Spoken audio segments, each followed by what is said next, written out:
Hey, welcome everybody. Thank you so much for coming out. This is a very exciting night here at Oak Park. This is really our first public post-COVID presentation with an audience. So thank you so much. Yeah. Thank you so much for being here. The kids are excited. We're all excited. I'll also point out too, we are streaming tonight, as you've noticed, our cameras. And so the filming will be available for about 2 weeks afterwards on our Oak Park YouTube channel. So please feel free to pass the link on to grandparents, etc., who may not live in Winnipeg. And yeah, it'd be great to get as many views as we possibly can. So what is an evening of scenes? An evening of scenes is you're going to see the accumulation of our classwork that we've done this term. So our program for the grade 9s is all about introducing one to theater, right? Not many of our students have a lot of formal training, and so we work with them to try and understand what a scene is, how to build a scene, how to stage a scene here on the stage. And you're going to see some excellent work done tonight from our grade 9s and 10s. So with our grade 11s and 12s, they're doing monologues for the most part. So again, if you check your programs, you'll see the list there. And so from there, we look at really analyzing and getting into character and the given circumstances of how one is crafting that moment, crafting that story. And you're going to see a lot of positive and excellent work there. A couple quick reminders. So the first would be cell phones, if you don't mind turning them off. That'd be fantastic. And the next is a bit of a warning. I give the students complete freedom in regards to how they care to express themselves. If they choose to use a scene that might have a bit of a bad word in it, that's fine, because bad words exist for a reason, and it is appropriate for the scene. If there's ever a problem or a question, please don't hesitate to ask. But they have rehearsed the scenes, and they have nothing to do with hate or anything like that. No, this is more, they're used in anger and frustration, and that's basically about it. Okay, but if there is a concern, I'm happy to speak with you afterwards. But I just want to give that little bit of a warning that you might hear a couple of bad words. Okay, so other than that, again, thank you so much for coming. I'll introduce our hosts for tonight. This is Annika and Sydney. Please come on in, you guys.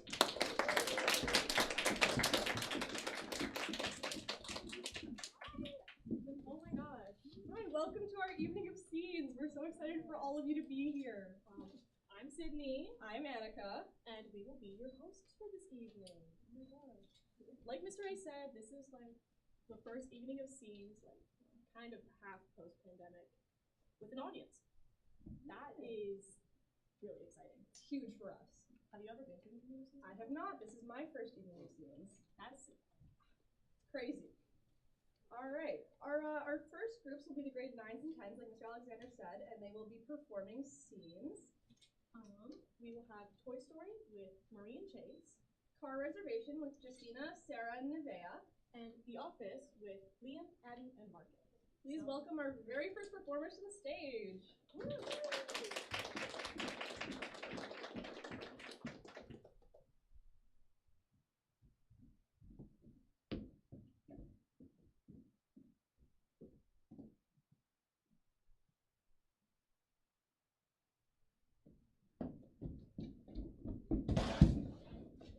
Did he forget about me?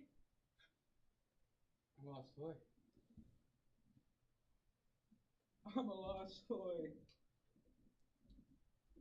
Translate your mission log. The local sheriff and I appear to be at a large refueling station of sorts. You! According to my naval computer, Shut up! Just shut up, you idiot! Sheriff, this is no time to panic. This is the first time to panic. I'm lost. Andy is gone. They're gonna move in 2 days, and it's all your fault. My fault? If you hadn't pushed me out of the window in the first place, none of this would happen. You showed up in your little cardboard spaceship, started taking everything important from me. Don't speak to me about importance. Because of you, the entire universe is in jeopardy. What are you talking about? Right now, at the poise, on the edge of the galaxy, Emperor Zurg is made a secret weapon.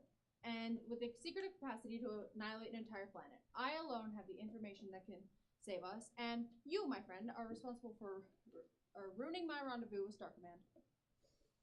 You are a toy. You're not the robot. You're an action figure. You are a child's plaything. You are a sad, strange little man. You have my pity. Farewell.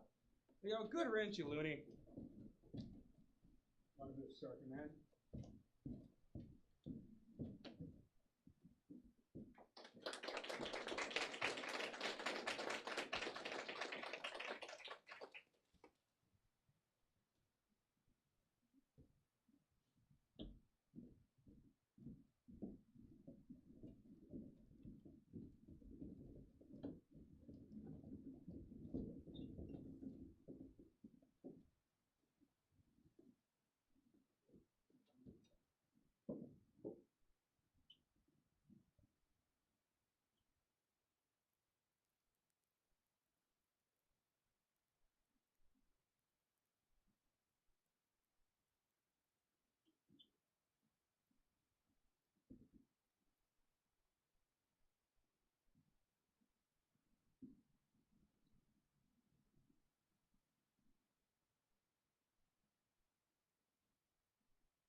I'm in awe of his intellect. When he talks, it sounds like he's reading from one of his novels. Owen Marsh. I've never heard of him. Well, he's not a baseball player. Well, that's for sure. Well, sounds like he's going pretty good. Well, there's one little problem. What? He's 66 years old. Next quiz. Well, go. Can I help you? Name, please. I made a reservation for a mid-size. She's a small. Kidding, of course. Okay, let's see here. 66 years old. Well, he's in perfect health. He works out. He's vibrant. You really like him. Why does everyone say that? I hate everyone. Why would I like him? What do you think? Would you go with a 66-year-old woman? She would have to be so vibrant. So vibrant she'd be spinning. Sorry, it looks like we have no mid-sizes available at the moment. I don't understand. You have my reservation. Yes, we do. Unfortunately, we ran out of cars. But the reservation keeps the car here. That's why I made the reservation. I know why we have reservations. I don't think you do. If you did, I'd have a car. You know how to take the reservation. You just don't know how to hold the reservation. Holding is the most important part of the reservation. Anyone can just take them. Let me speak with my supervisor. Well, here we go. Here we go, the supervisor. Guess what she's saying over there? What? Oh, I'm gonna pretend to talk to you, like how they're talking. So you say something so it looks like we're talking. Oh, you mean like this? So it looks like I'm actually saying something, but I'm not actually saying anything at all? Yeah. And now you say something else, so they won't get mad at me because they thought I was checking in with you. Okay, that's it. That's enough. See you later. Sorry, my supervisor says there's nothing that we could do.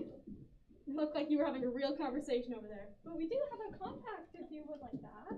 Fine. All right, we have a blue Ford Escort for you, Miss Seinfeld. Would you like insurance? You better give me insurance, because I am going to beat the hell out of this car. What do you think? Please fill that out. What do you think? You think I'm making a big mistake here? Nah, no. If you like being with him, that's what's important. I mean, I love being with him. And I like being with him. It's okay being with him.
Here's what's going to happen.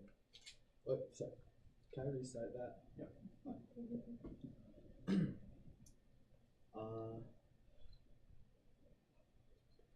Here's what's going to happen. I am going to have to fix you, manage you to on a more personal scale, a more micro form of management. Jim, what is that called? Microregimen. Boom, yes. Now Dwight is going to be the salesman. You are going to have to sell to Jim without being aggressive, hostile, or difficult. Let's go. Alright, fine. Bring... Hello? Hello, this is Dwight Troop from the Dunder Milk and Paper Company. Well, that's great because I need paper. Excellent. Then you're in luck because we are having a limited time offer only on everything. Wow, this is my lucky day. Ask him his name. What is your name, sir? I am Bill Butlicker. Butlicker. Really? That's your real name? How dare you? My family built this country, by the way. Be respectful, Dwight. Come on. Would you hold on a second? That's my other line. No, but I... Hello? Yeah, I'm just on the phone with this stupid salesman. He's so dumb. Probably just gonna keep him on the line forever and not buy anything. Yeah, okay. It's up to you to change his mind. Sorry, that was a family emergency. Oh no, what's wrong? You know what? That's private. Boundaries, Dwight. Come on. Sorry. As I was saying, we are having a You're gonna have to talk a little bit louder. I'm hard of hearing. We're having a limited... You're gonna have to talk a little louder. Our prices have never A been little bit lower. louder, son. Never been lower. Louder, son! Buttlicker, our prices Stop have it, never stop been it. lower. You never yell at the client. That is totally inappropriate. You never yell at the client. Now you listen to me, sir. The 3 words I would describe you as is aggressive, hostile, and definitely difficult. Give me the phone. I am irate right now. Please, Mr. Give me Butler. the phone. Please. Give me the I phone. have to put you on to Give my me boss. Well, I should hope so. Who is this? Hello, this is Michael Scott, Regional Manager. Well, this is William M. Butlicker. Hello there, Mr. Butlicker. How may we help you? Michael, I like the sound of your voice. You know what I'm gonna do? I'm going to buy $1 million worth of paper products today. Thank you very much, sir. I don't think you'll regret it. See how it's done. You're the master. Well, there is one condition, Michael. Yes? You have to fire the salesman that treated me so terribly. Don't do it, Michael. It's $1 million sale.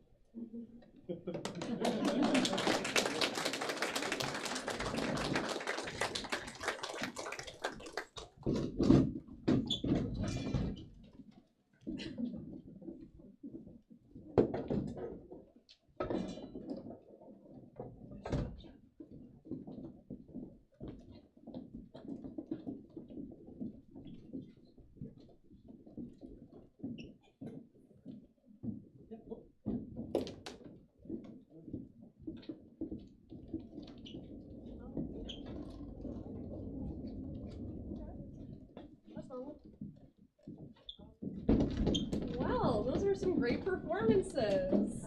I love Toy Story. I haven't seen it since I was like really small. I don't think you can physically get any smaller, so... Okay. Whatever. Alright, wanna go with the next scenes? Yeah, sure, let's go right ahead. Alright. So we have Fortune Teller with Maya, Cassidy, and Lily. 007 with Natalie and Tejas. And Harassment of Harold with Noah, Kyla, and Kira. So Enjoy our next performances. yeah, enjoy! And I'm not gonna get hit with that door. That's normal.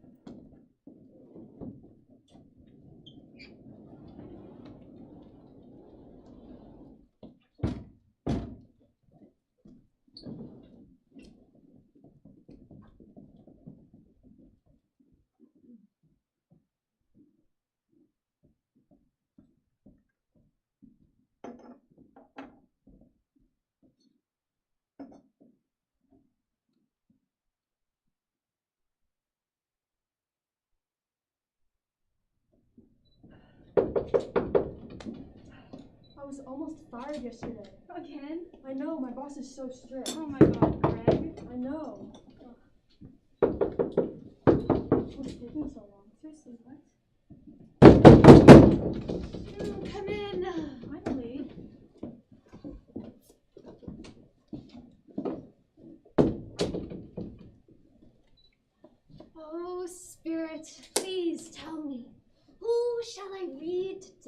right. Yes. Yes, give me the energy. Let's see. Oh god, no, not you. I'm so sorry. You, please, come sit down. I'm sorry. I cast thee away. Yes, just sit down right here, of course. Oh, rock. Thanks.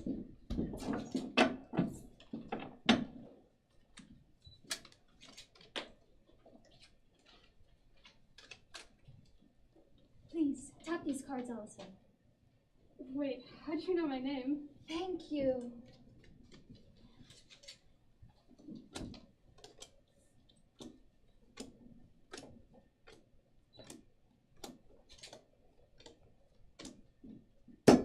All right, let's see.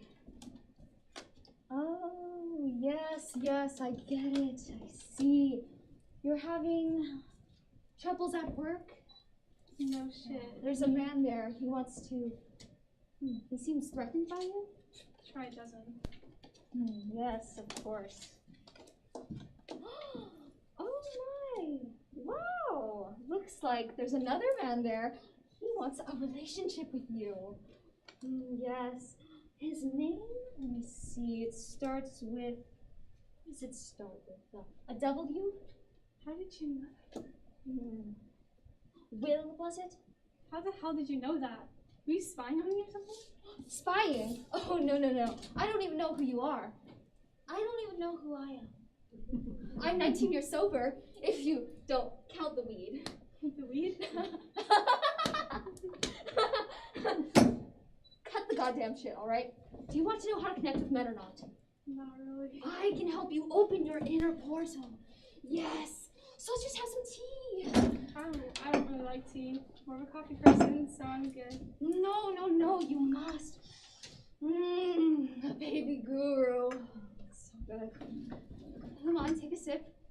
What is that smell? Oh, it's the baby guru plant. It's an extract from Haiti. Come on, just try it. You'll love it.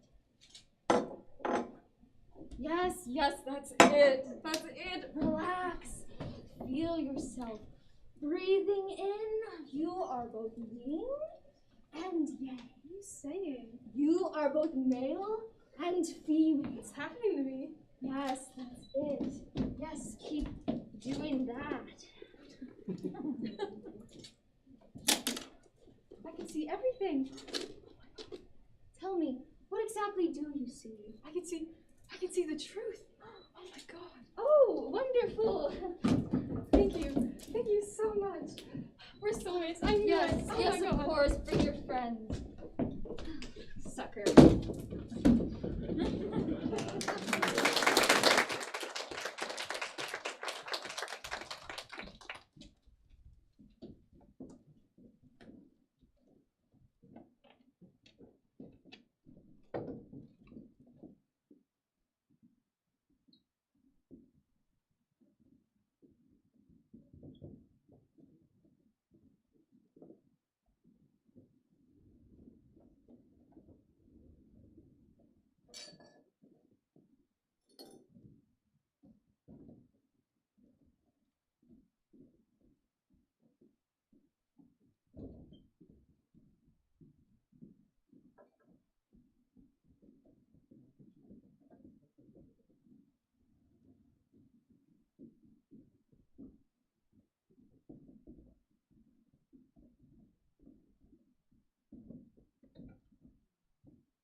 Always found it a bit melancholy.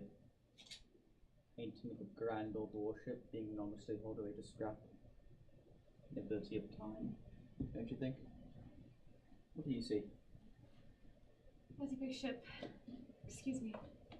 007, I'm your new quartermaster. You're joking. Why? Because I'm not wearing a lab coat. Because you still have spots. My complexion is hardly relevant. Competences. age is no guarantee of efficiency. And youth is no guarantee of innovation. Well, all hazard, I can do more damage sitting in my pajamas on my laptop before my first cup of Earl Grey than you can do in a year in the field. So why do you need me? Every now and then a trigger has to be pulled. Not pulled. It's hard to know what's in your pajamas. Q. 007. Ticket, documentation, and passport to Shanghai. And this. Open it, you'll find a Walter PPK 9mm short. There's a microdermal sensor installed in the grip. It's been coded to your palm print so only you can fire it. Less of a random killing machine and more of a personal statement. What's this? Standard issue radio transmitter. Activate it and will broadcast your location. Distress signal. And that's all. Gun, no radio. Not exactly Christmas, is it? Expecting an exploding pen. We don't really go in for that anymore. Oh, and 007, one more thing. Good luck out there in the field, and please return the equipment in one piece.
I knew this would happen. You should. You started it. Oh, I can hardly put it that way. I mean, he's the ogre, not me. I think, Harold, you're taking this a little too personally. This is Fiona's choice. But she was supposed to choose the prince we picked for her. I mean, do you expect me to give my blessings to this thing? Fiona does, and she'll never forgive you if you don't. I don't want to lose our daughter again, Harold. Oh, you activist love is totally predictable. Don't you remember when we were young and we would walk by the lily pond and We're in bloom. our first kiss? Oh, it's not the same. I don't think you realize that our daughter has married a monster. Oh, stop being such a drama king. I need some fresh air. I'm going out to the balcony. How can this get any worse? Hello, Harold. What happened? Oh, nothing, dear. This the old crusade wound playing up a bit. I'll stretch it out here for a while. We need to talk. Fair godmother, I didn't expect you to be here. I was actually off the bed, and I already took my pills, and it tended to make me a bit drowsy, so I'm gonna make this a quick visit.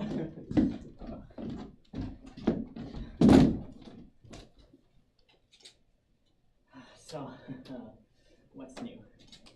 You remember my son Charming, don't you? Oh, Charming, is that you? It's been years. When did you get back? About 1 year ago, actually. After I endured blistering winds, scorching deserts, I climbed to the highest room in the tallest. Mum, you can handle this, dear. He endures blistering wind, scorching desert. He climbs to the highest bloody room and the highest bloody tower. And what does he find? Some gender-confused wolf telling him that his princess is already married. Well, it's not my fault. You just didn't get there in time. Harold, you've made me do something I really didn't want to do. What is that? What do you have there? My diet is ruined. I hope you're happy. I have 1 Renaissance spread, no mayo, chill rings. I love a medieval meal. 1 medieval meal. Harold, curly fries? No, I'm fine. Sourdough soft taco. No, really, I'm fine. That'll be all, thanks. You see, we made a deal, Harold. I'm assuming you don't want me to go back to my end. Indeed not. So Fiona and Charming will be together. Yeah. Believe me, that's what's best. Not only for you, but for your kingdom. Well, what am I supposed to do about it? Use your imagination.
Well, that was fantastic. Shrek was my favorite movie as a kid, so I love seeing some good old Shrek references on stage. It looked like Shrek was your favorite movie as a kid. Oh, brutal. All right. Let's just move on to the next performers. All right. So we will have Friends with Jen, Lily, and Maya. Who's the Traitor with Nevaeh and Sarah. And Would You Like a Cup of Tea with Liv and Ryan. Enjoy. Yeah.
Oh, don't you guys look cute?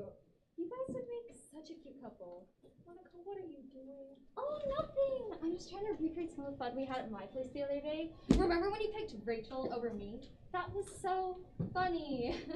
Yeah, it was kind of funny. No, it wasn't funny at all. Why would you do that? Why didn't you pick me? Fine. The reason I was leaning a little bit more towards Rachel than you is just, you're kind of high maintenance. Okay, let's go to lunch. Oh, that is completely untrue. You think I'm high maintenance? Okay, prove it. I want you to write out a list, and we are going to go through it point by point. No, you're easygoing. See, you're just not as easygoing as Rachel. Rachel is more mellow and flexible, that's all. Well, people are different. Yeah, you know Rachel. She'll do whatever you want. You can just walk all over her. What? Are you saying I'm a pushover? I'm not a pushover. Oh, okay, you're not a pushover. Oh my, you think I'm a pushover? Well, watch this. You're not invited to lunch. I think that's pretty strong. That's what I think. Come on, Monica, let's go to lunch. You start working on that list. I cannot believe her. I know. Where do you want to go eat? Oh, I love that Japanese place. Oh, I'm sick of Japanese. We're not eating there. All right, well, wherever you want to go is cool.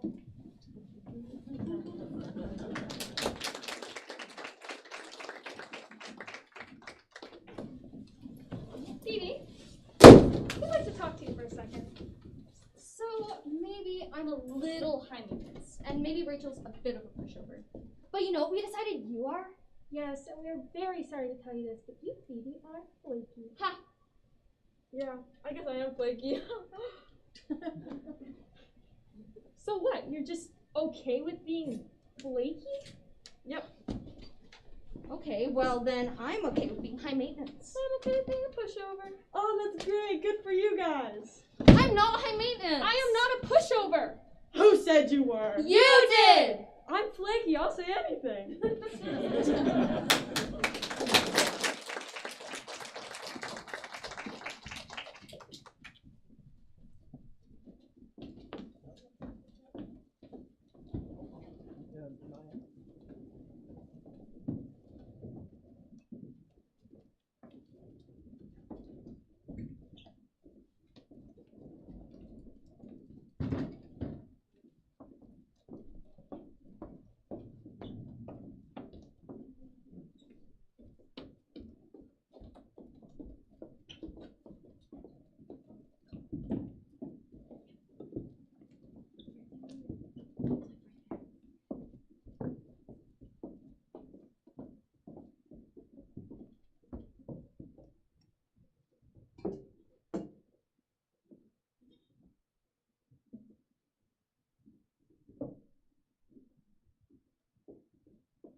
So, Norman, have you figured out a plan for us to escape this house? And save everyone from getting eaten by the demons that Mom is currently working with? Not yet, Ray. I've planted traps and rope around the house, but our sister Emma did say to suspect anyone, because they could be the traitor against us. Is that so? But do you really believe that there's a traitor? If you really were suspecting someone, who would that be? What kind of evidence would you have? Ray, you've realized, right? I've set 3 traps. I told our brother Don it was behind my bed. Our sister Gilda was told 2nd floor bathroom ceiling. Well, at least that's what I told you. I actually told our brother Don the dining hall and our sister Gilda the library. The trap behind my bed ended up being gone. What do you think we should do? Should we go check the other ones out?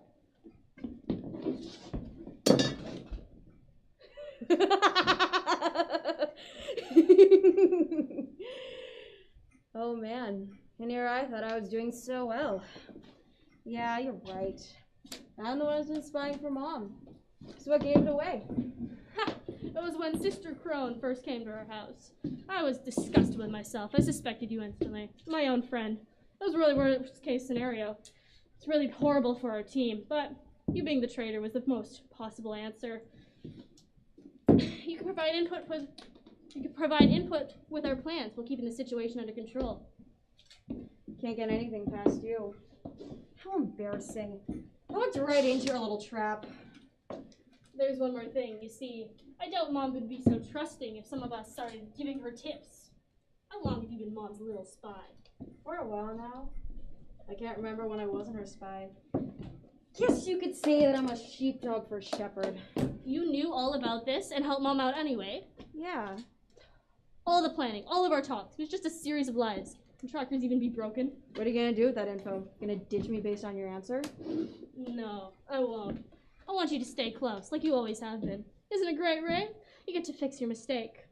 You've tried framing our brother Don so you can keep spying on us, correct? Just tell me what you want.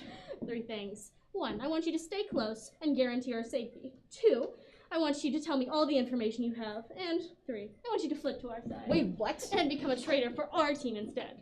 You're gonna use me as your trump card? Are you an idiot? If that was your objective, then you could have kept quiet and used me. And when it's time to execute the plan, You could have kept me aside. It would have been easy. Yeah, you're right about that, but our sister Gilda reminded me we're family, so.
Supplemental. I've been doing some digging into Tim. Watching him. He's certainly doing his job far better than I'd expected given recent experiences. But there's one thing I don't understand. Why is he working for the Institute? He has a first in anthropology from Trinity College, spent 5 successful years working at a major publishing house in Bristol, and yet he decides here. I have done so much research on his life, and yet I can't find any indication of the paranormal at all. I mean, why stay here after everything that happened, especially with Prentice? Is he just staying out of loyalty, or could it be something big? I was just wondering if you wanted a cup of tea. Are you recording? I thought you were done for the day. Is this Tim? Yeah, I've been doing a performance review, going to concert. Is this his house? And then those are confidential files that you legally you should be looking at. Please leave, Martin. Did you still want that tea? No, thank you. So, I really need to find a better place to do these recordings and supplemental.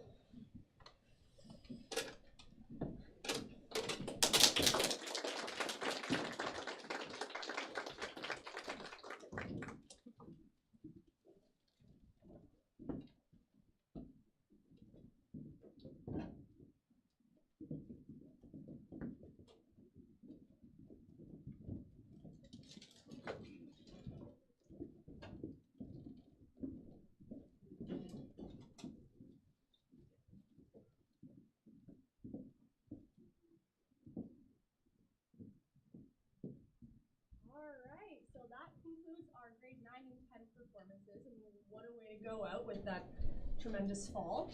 So it's just me now, at the moment, and we are moving on to the grade 11s and 12s with the monologues.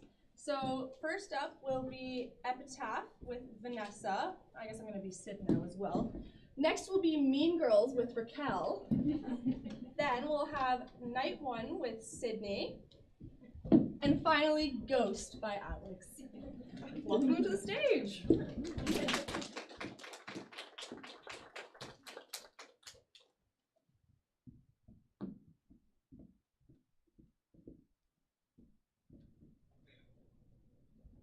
This is so weird. I just heard people ramble on and on about how wonderful my father was. And all I can think is, am I at the right funeral? Who the heck were they talking about? A giving man, a kind man, someone you can turn to, a real friend. I'm sorry, what? My father? My father? How could he be so nice, so different to all these people, and so horrible to me? I mean, there has to be some sort of logical explanation. Maybe they were just saying those things to be nice, lying because no one would ever say anything bad about his dead man, especially in front of his family at his funeral. But don't they know we know how horrible he was? I mean, or wait, was he? Could he have been different to them? I just don't get it. I sit here trying to imagine what they're saying, trying to catch a glimpse of this man they're describing. Where had he been all my life? I mean, how is it that virtual strangers have better memories of my father than I do? Could he have given them the best and saved the worst for us? I mean, I'm having a hard time trying to smile politely when all I want to do is shout out, call them liars, make them admit that he was nothing like what they were saying. I'm having a hard time trying to even look like I'm mourning, and now my mind is so jumbled I don't even know what to think. Was it just me all these years? Was he only mean to me? What did I do to deserve this? You know, I try to remember the good times, though very few and far between, but the bad always outshadows those few brief moments, and all I can think is of how mean he was. Does that make me a bad person? My father is dead, and I can't remember one nice thing about him. You know what? Part of me is even glad that he's died. Surely that makes me a worse person than he ever was. But how am I supposed to pretend he was someone he wasn't? How am I supposed to apologize when he never said sorry? Not once for anything he ever did. He never even said that he loved me. I'm sorry, but that man they're describing, I didn't know him.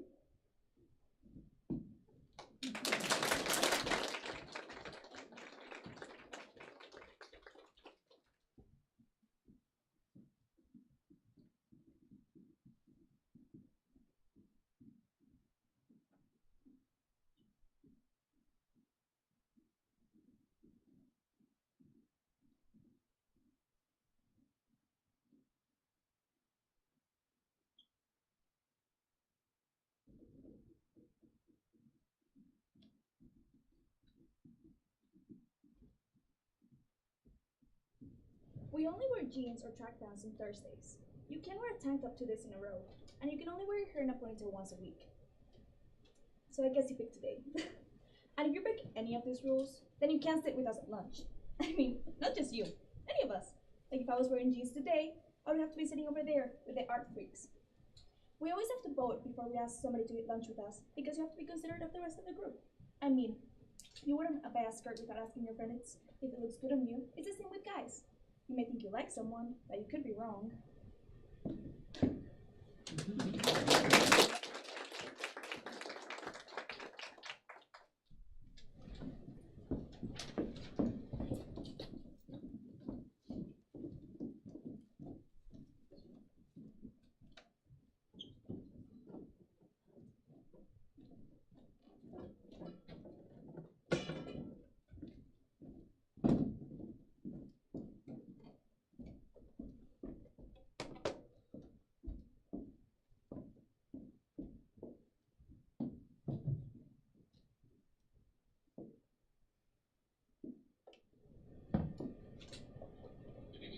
Hello? Hello. I wanted to record a message for you to help you get settled in on your first night.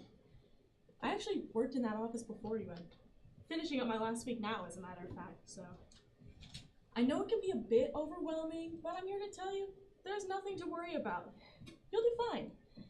But let's just focus on getting you through your first week, okay?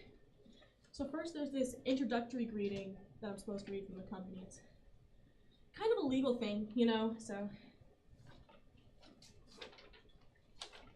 Okay. Welcome to Freddy Fazbear's Pizza, a magical place for kids and grown-ups alike, where fantasy and fun come to life. Fazbear Entertainment is not responsible for damage to property or person. Upon discovery of damage or if death has occurred, a missing persons report will be filed within 90 days or as soon as property and premises have been thoroughly cleaned and bleached, and the carpets have been replaced, blah, blah, blah, whatever. Okay. Now, that might sound bad, but there's really nothing to worry about. I mean, the animatronic characters do get a bit quirky at night, but do I blame them? No. I mean, if I were forced to sing those same stupid songs for 20 years and I never got a bath, I'd be a bit irritable at night too. But just remember, these characters hold a special place in the hearts of children, so try and show them a little respect, right? Okay, so just be aware, the characters do tend to wander a bit. They're left in some kind of free roaming mode at night. Something about their servos locking up if they get turned off for too long. They used to be allowed to walk around during the day, but then there was the bite of 87. Yeah, it's amazing that the human body can move without the frontal lobe, you know? Now, concerning your safety, the only real risk to you as a night watchman here, if any, is the fact that these characters, if they happen to see you after hours, probably won't recognize you as a person. They'll most likely see you as a metal endoskeleton without its costume on. Now, since that's against the rules here at Freddy Fazbear's Pizza, they'll probably try and stuff you inside a Freddy Fazbear suit. Now, that might sound bad, but really, like, the costumes, they're only filled with cross beams, wiring, and animatronic devices, especially around the facial area, so you can imagine how having your head pressed in one of those could cause a bit of discomfort and death. Yeah, the only parts of you that would see the light of day again would be your eyeballs and teeth when they pop out the front of the mask.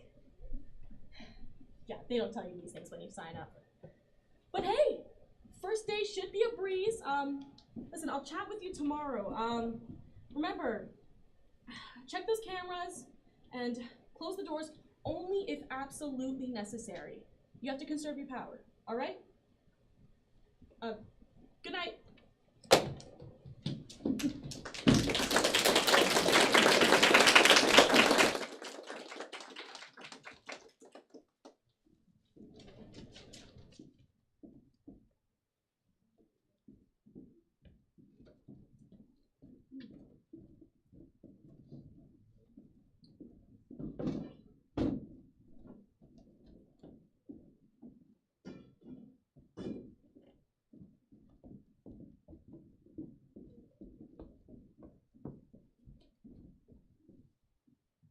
I don't get it. If you ask anyone if they believe in ghosts on some level, the most of them will probably say yes. That's why I don't know when I ask someone, I actually say a ghost, but they look at me like a psycho. Well, okay, I'm not going crazy. I swear, my brother has died about 6 months, and then something strange was happening. The first one, I noticed something, but where I don't put them.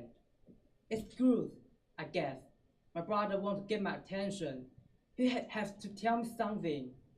In the evening, the drink starts. I call the drink because anyone called that drink. My brother come to me and tell me only thing he could know. Well, it's real. It's my brother. The people I know 15 years. I'm so scared. I can't breathe. I just close my eye. I can't fall asleep. But he's just waiting here. Will anybody believe me?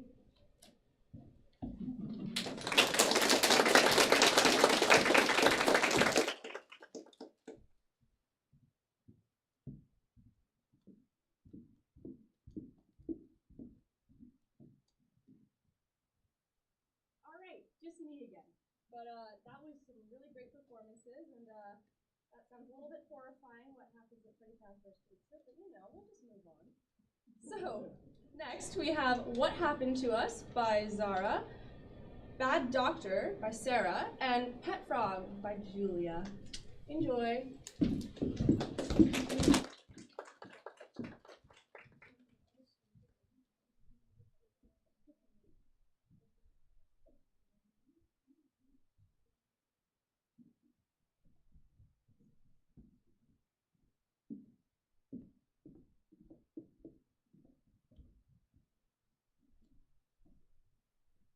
Would you just stop being so freaking pleasant? I'm sorry, but not everything needs to sound so goddamn clever, or charming, or likable all the time. Sometimes we just need to be able to say things to one another. We need to hear things. Look, let's establish once again that there's a huge comet headed towards Earth. And the reason that we know there's a comet is because we saw it. We saw it with our own eyes using a telescope. I mean, for God's sake, we took a fucking picture of it. What other proof do you need? And if we can't agree, at the bare minimum, that a giant comet the size of Mount Everest hurtling its way towards Earth isn't a freaking good thing. Then what the heck happened to us? I mean, my God, how do we even talk to each other? What have we done to ourselves? How do we fix it? We should have deflected this comet when we had the chance, but we didn't. I don't know why we didn't. And now they're actually firing scientists like me for speaking out, for opposing them. And I'm sure there's many people out there that aren't even going to listen to what I just said because they have their own political ideology, but the truth is, I'm not on one side or the other. I'm not on one side or the other. I'm just telling you the goddamn truth. I think this would be a good time to establish that Isherwell and the president... Right, well, the president of the United States is fucking lying! I'm sorry. But I'm just like all of you. I hope to God that this president knows what she's doing, but I hope she has us all taken care of, but the truth is, I think this whole administration has completely lost their goddamn mind, and I think we're all gonna die! Look, I just want to go home. I just want to go home. I just want to go home more than anything.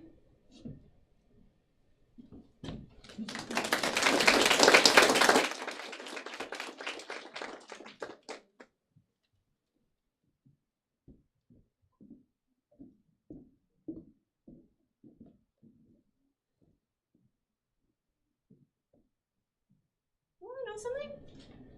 I am a really bad doctor. Now, I'm not boasting. I mean, who would? But I just never really got the hang of the whole healing the sick thing. No, I just don't interpret this as some sort of false modesty or like, I'm just lacking in a few areas. No, I am completely, homogeneously unqualified to practice medicine in any capacity. I really don't have a clue. That being said, I am really good at referrals. Like, I am the king of referrals. All I have to do is I call the sick person into my office and just stare really seriously for a really long time at this blank sheet of paper. And I say, I'd like you to meet someone. He's a specialist in this area. And that's it. It's so simple. And they are out of my hair. You know, there are specialists who have their careers based on my referrals. I'm the cornerstone of a medical empire. Oh shoot, I have to run. I have to tell that patient's family they didn't make it. The hardest part of being a doctor, am I right? Am I right? Let's see.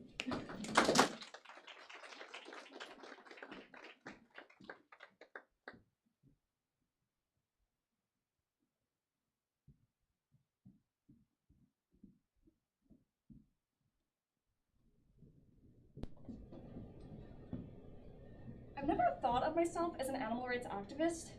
I mean, seriously, I'm a meat eater for Pete's sake.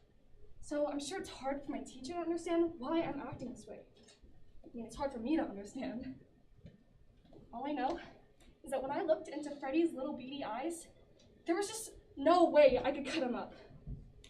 And it's completely insane too, because it doesn't take a rocket scientist to know that Freddy has already been dead for a long, long time.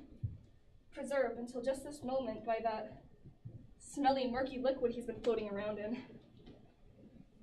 But it just doesn't feel right to slice up his little green body. It's disrespectful. I can just picture him hopping around the pond, making those cute little froggy noises.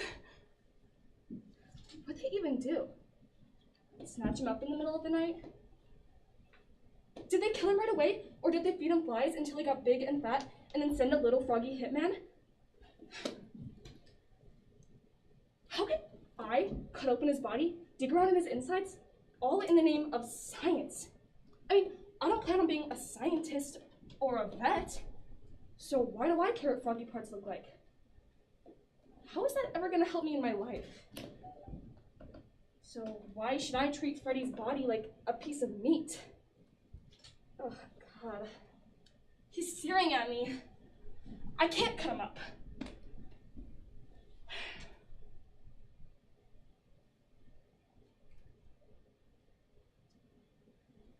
So, I guess I just have to take an F on this lab. Can she even do that? I mean, don't I have some kind of right to refuse to be a mutilator? I mean, what kind of sick kids do they want us to be? Shouldn't it bother them that Greg over there, he's practically drooling at being able to slice up an animal that way?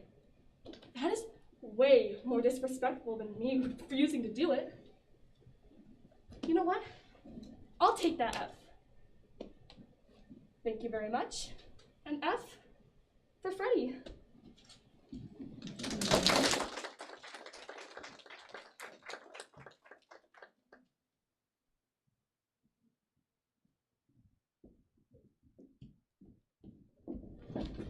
Man. F for Freddy. F for Freddy. F for Freddy. F for Freddy. F for Freddy. F for Freddy. Woo! Woo! All right, you're good. All right, we have more monologues. First, we'll have once again. Oh my God, coat hanger sculpture by Anya, Cruella by New, and Makeup Free by Henrique. Thank you, and welcome to the stage. F for Freddy.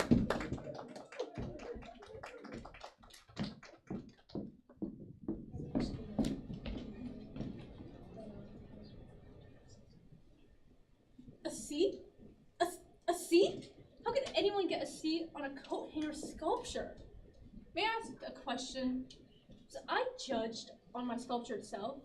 If so, isn't it true that art can be judged over time? Or was I judged on my talent? Something completely out of my control? You know, I put all my effort into this. You know, I didn't put the bare minimum into that. Was I judged on my ability to pick up the knowledge from this? Shouldn't you, my teacher, be judged by your ability to transmit your knowledge to me? Are you willing to share my seed? Or was I judged on the quality of coat hanger of which my sculpture is made out of? Now that's not my fault.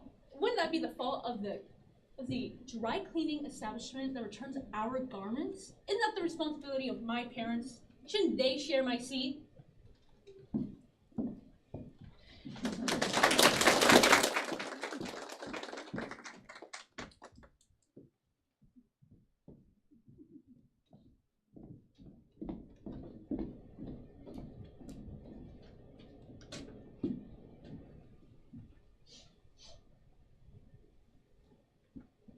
So this is a confusing day.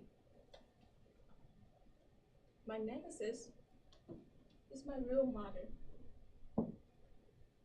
And she killed my other mother. I guess you were always scared, weren't you? That I'll be a psycho, like my real mom. That kind of explains all the tone it down and try and fit in stuff. Love me into shape. I suppose was the plan. And I tried. I tried because I love you. But the thing is, I'm not sweet as Stella tries and I never was. I'm Cruella. Born brilliant, born bad, and a little bit mad. I am not her. I'm better. Anyway, much to avenge, revenge, and destroy. But I do love you. Always.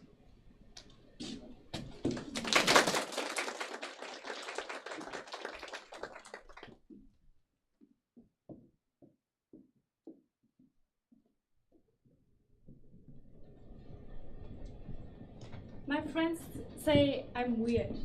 They say I'm not a real girl unless I wear all that stuff on my face. I'm not anti-makeup. If they like it, fine, for them. But why does it have to be for me? I guess you could say I actually like the skin I'm in. I mean, it's not perfect. I've got a few freckles and sometimes a few cysts.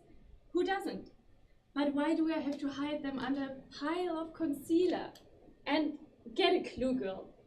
It doesn't really conceal them. If anything, it draws even more attention on that area. So why can't we just accept the fact that we are not perfect? Never gonna be perfect. Maybe I can start the no makeup revolution. Make a stand for clear faces everywhere. Free the makeup. Well, all except this one little thing. I could not live without my lip gloss. I mean, it's not makeup, it's protection. See? SPF 25. This, my friends, is a necessity.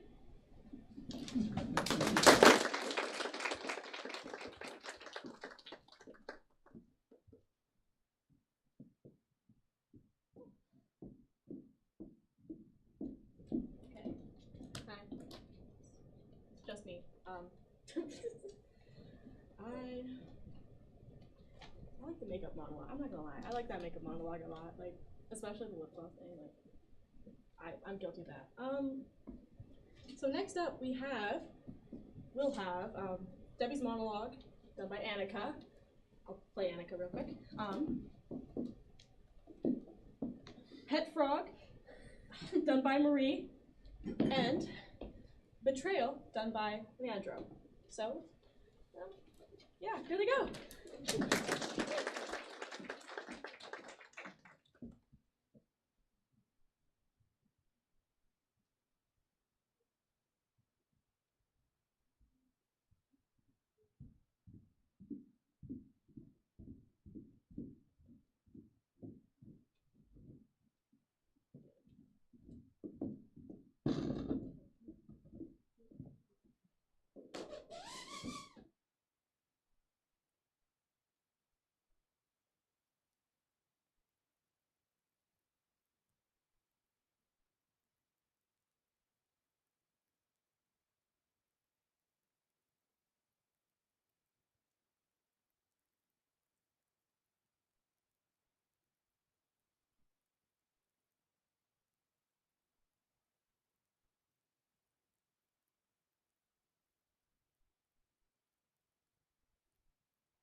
Were they?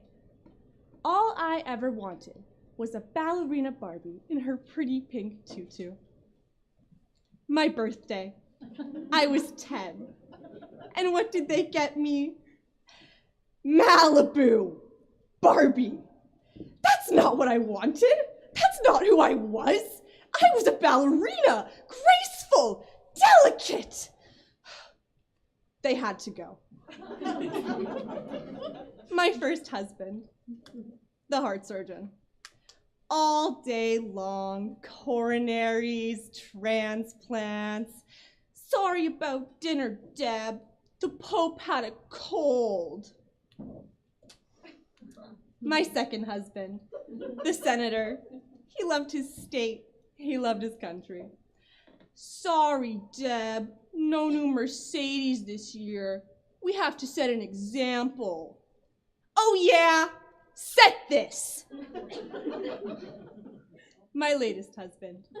My late husband Fester and his adorable family. You took me in. You accepted me. But did any of you love me? I mean, really love me? So I killed. So I maimed. So I destroyed one innocent life after the other, but aren't I a human being?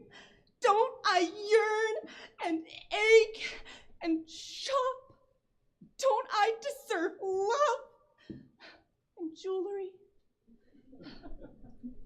Goodbye, everybody. Wish me luck.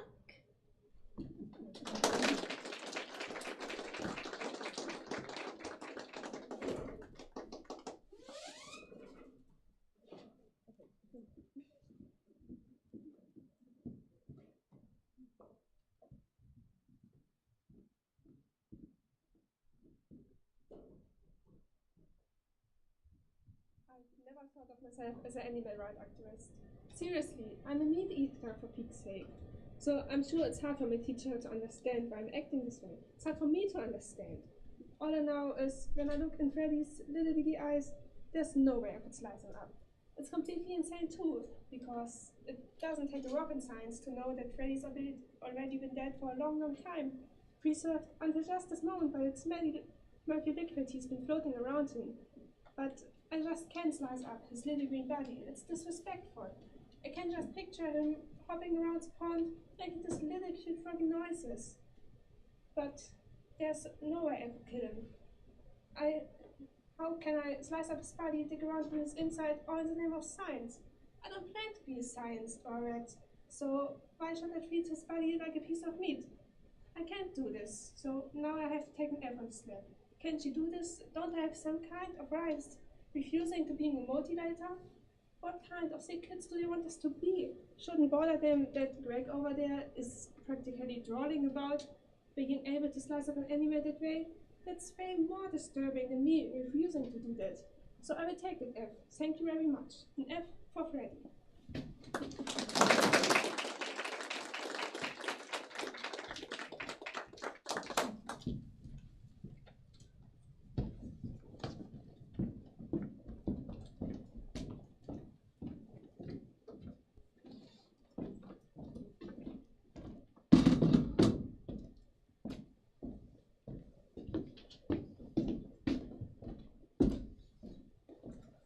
This does not concern you, Jules.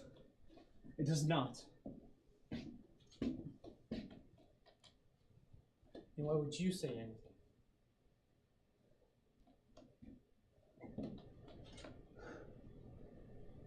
You're dead to me. And I mean every single word. You're dead to me, Jules. Me and you, we're done. There's nothing there anymore. Nothing there anymore. You know, I have a lot of regrets in my life. But I gotta tell you, Jules, meeting you has got to be at the top of my list.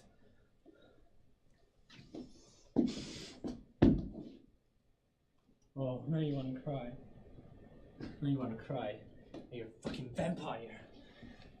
You just go around fucking sucking the spirit out of everyone! Right.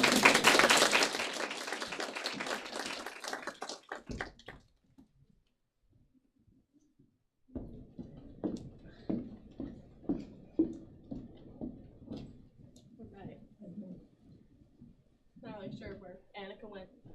Maybe go kill another husband or something. I don't know. She seems to. Oh, here she is!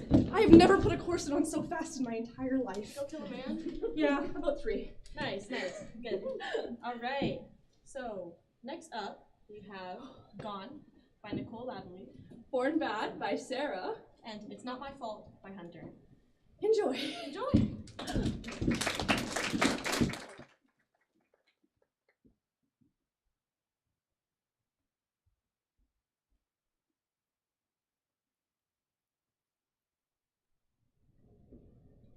49 years.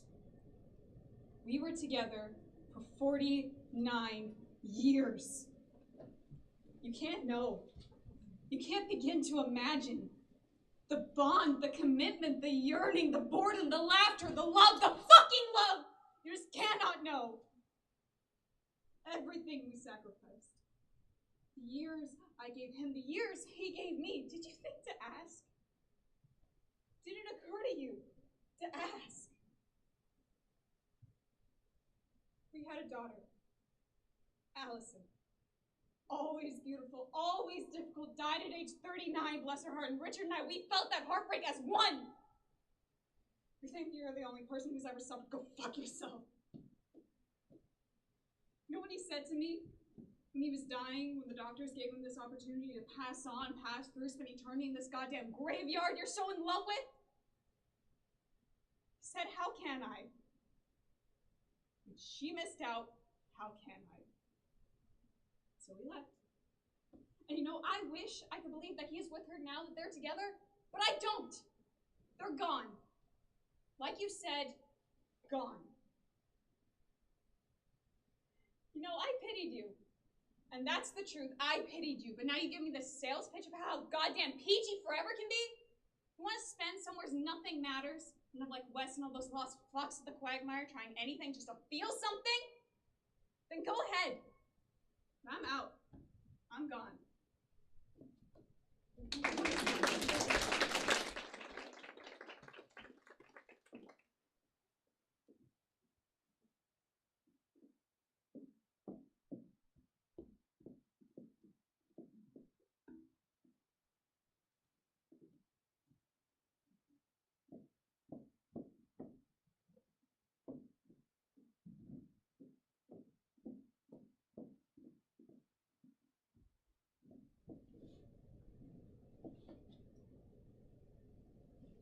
So, today is a confusing day. My arch nemesis is my real mother, and she killed my other mother. I guess you were always afraid I'd turn out like her. A psycho. That explains all the turn it down, trying to fit in stuff.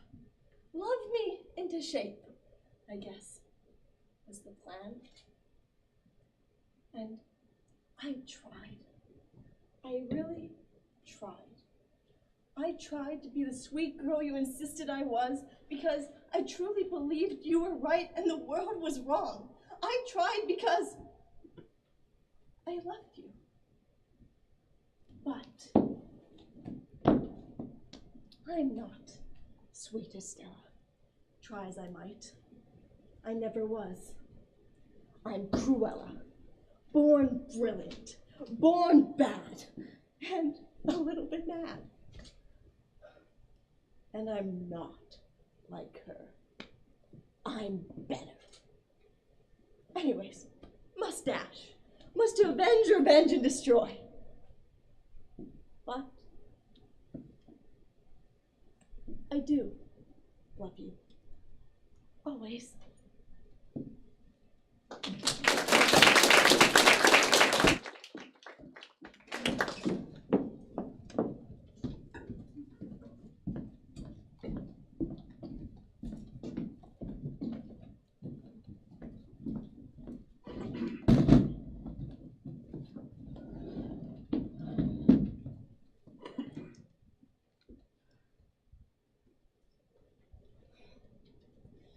I should have taken her keys. I know that I should have.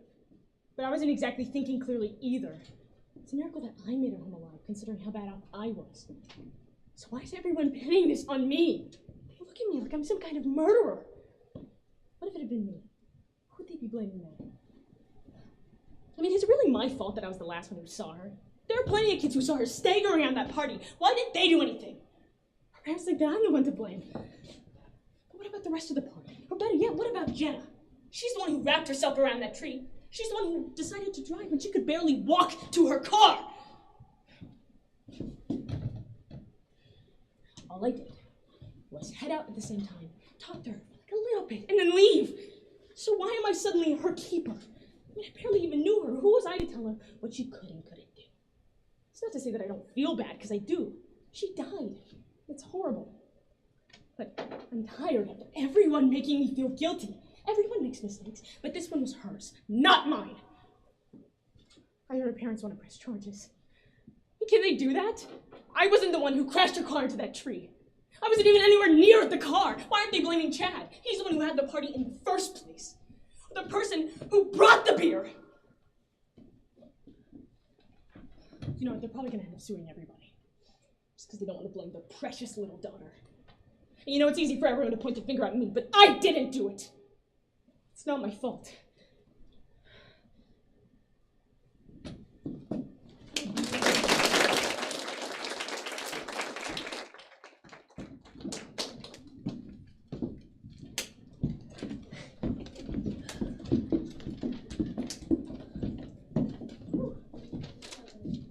Guys, I'm pretty sure it wasn't his fault.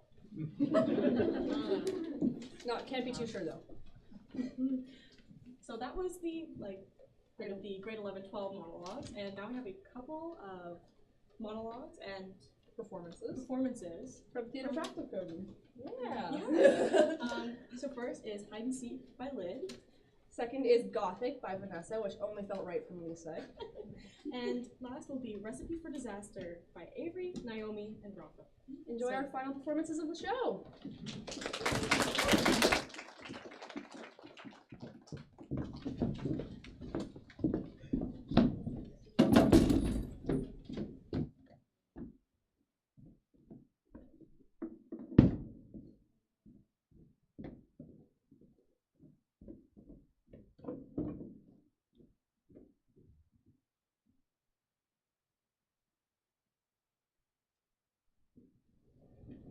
Oh, John, where are you? Let me tell you a story. You like stories. We can even call it a bloody statement if you want. Well, once upon a time, there was a monster. Nobody realized, but sometimes someone did, and they were scared. So that was it. One day, a nasty man came along. A nasty man came along and caught it all up in its legs and tied it to a table. So the monster got its friends to carry it around so it could still take faces and scare people. But then it was sent to the house of the enemy, with the biggest eyes you could ever see. Such meant the monster couldn't scare anyone anymore. And one day, a short, arrogant little man came and cut the webs and set the monster free. I must thank you, John. I left what little clues I could, but never dared hope you would actually release me. I mean, it was almost enjoyable to watch you scurry around, desperately missing the point. You really are nothing but a shadow of your predecessor. Even I would make a better archivist than you. Maybe I will. You'll miss the unknown, of course, but you wouldn't understand it anyway. And scene.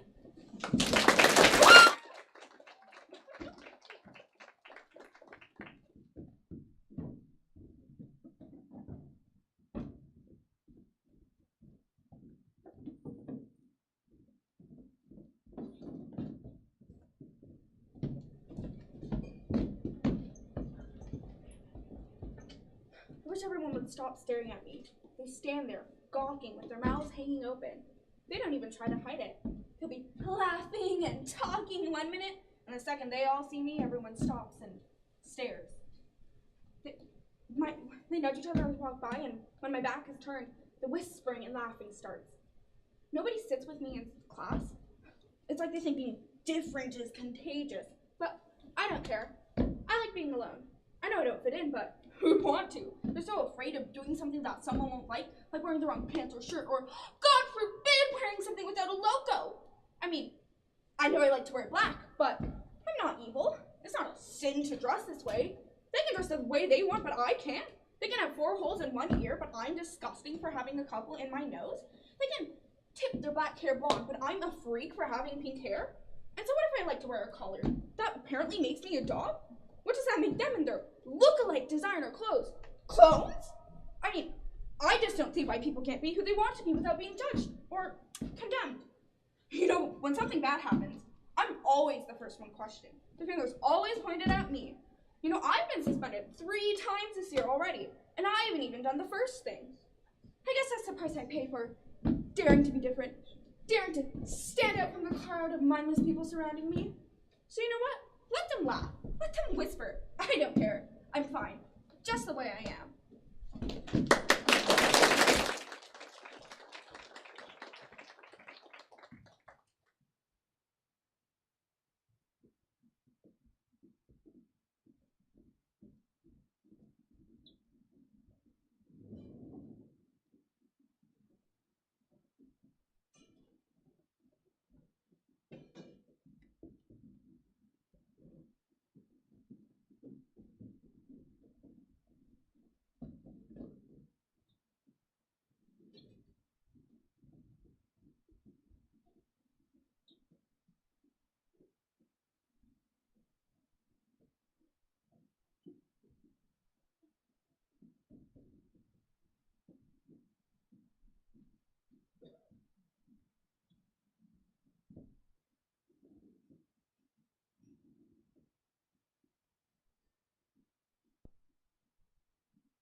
Barbara, so good to see you again. Yeah, same. I didn't know what variety you liked, so I brought a Pinot Noir, the heartbreak grape. We don't judge here. Any kind is welcome. Mr. Lake? Mr. Strickler. Please, my friends call me Walt. What do your enemies call you? Sorry, I'm a bit late. I was forced to work with that guy I was telling you about. You know, the other day I was working late with him and I was hungry or something, so I brought him a snack. So I said, here you go, here's a midnight snack. Little did he know, he had indigestion for days. That's the problem with eating Italian. Well, you know. Excuse me. Oh, sorry, it's work. I have to take this. Oh, go. I'll try not to bore Jim to death. That's a funny story you were just talking about. Who was it again you were forced to work with? He's a bit bullish. Bullish? Huh. That's an interesting word. He sounds like a real monster. Yes, I know. You know what? I know. You know. How much do you know? You didn't know I knew, but now you know. I know. So I guess we both know. You don't hand that amulet over? I should kill you. You would kill me in front of my mom? Granted, it might put a little dent in our relationship, but I'll do what I have to. That's funny. I was just thinking the exact same thing.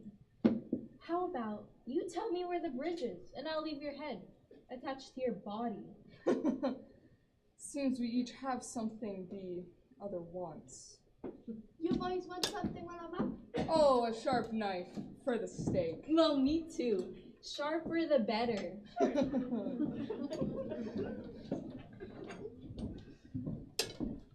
you go. Thank you.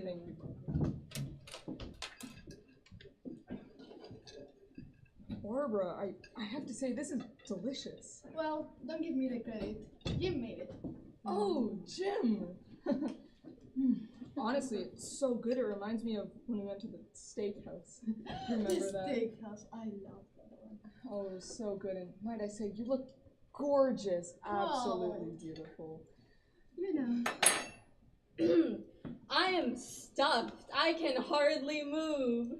Well, hope you save some room for pie. I'll be a few more minutes. Look at yourselves.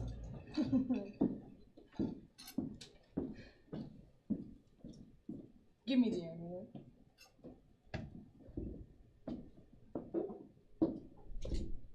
Over my dead body.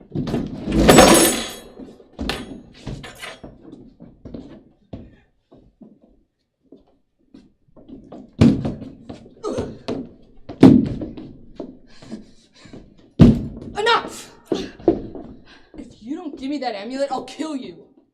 You want the amulet? Come and take it. For the glue. Anyone want coffee? Oh, decaf for me. Sure, I'll be in a minute. Time to teach my star pupil a lesson.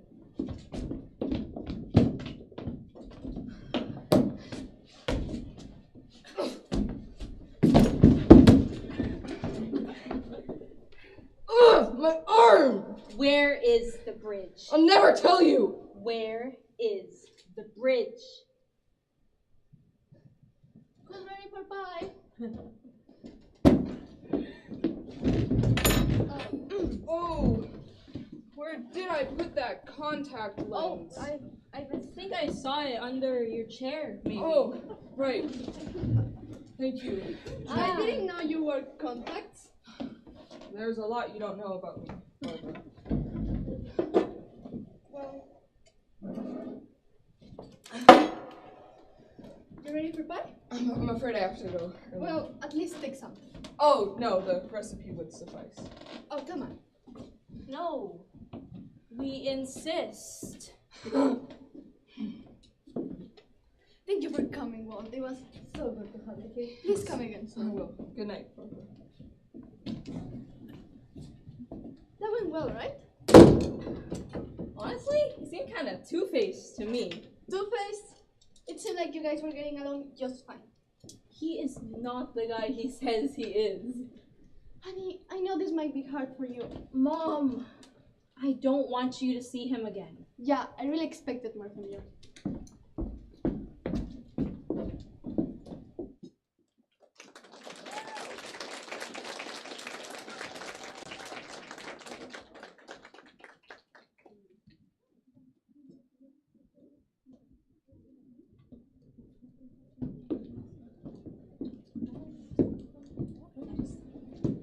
Don't step on it. This is actually kind of nice. I haven't sat down at all. Yeah. I've not sat down in a while. Yeah, me neither. Well, that was a fantastic way to finish out our evening. I know. Some good old classic stage combat. Just for fun. Well, we want to say thank you to everybody for coming to our evening of scenes and for watching and being so polite. And we also want to say a huge thank you to our tech crew. Who are over there. Fantastic. Streaming and running the lights and all this junk I don't know how to do, and it's just Giving me my slides, of course, because I have no clue how to do that either. Also, a huge thank you to all the performers for creating just an excellent show tonight. Just give them a round of applause real quick.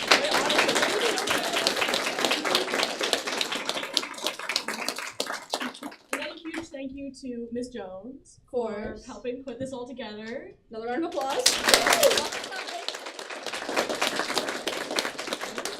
Of course, Mr. Alexander, come out here if you're over there. Did he leave?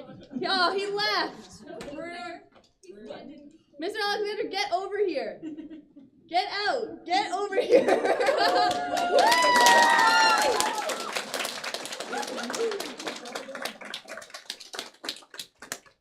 Well, thank you all so much for coming tonight. We had a blast performing for you guys, and we hope you guys enjoyed our performances as well. I had so much fun. I also had so much fun. And again, that was such a fast costume change. I didn't know I could put a corset on that fast. It's a lot more complicated than you think. Okay, that, I guess, concludes our evening of scenes. Yeah. Thank you all for coming.